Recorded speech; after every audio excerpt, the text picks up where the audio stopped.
Hello and welcome to this video.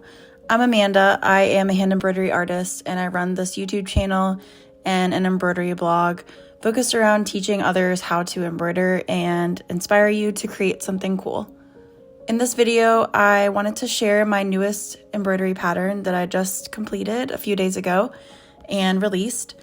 And it's this beautiful barn owl with some leaves around it and some stars. This pattern was chosen by my wonderful patrons on Patreon, and I really enjoyed stitching it. I've never embroidered an owl before, and it was a fun challenge. In this pattern, and most of my newer patterns that I released, I'm using a technique called thread painting, which uses the long and short stitch to blend embroidery colors together, similar to the effect that painting would make.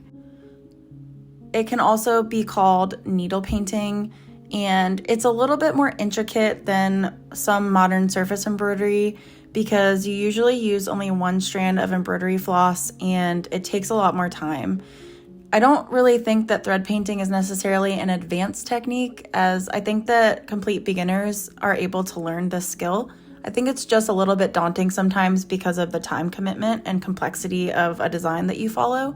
But I make all of my patterns in a way that will be doable for anyone at any level. I've gotten lots of reviews from customers saying they've never thread painted before and they were able to complete patterns.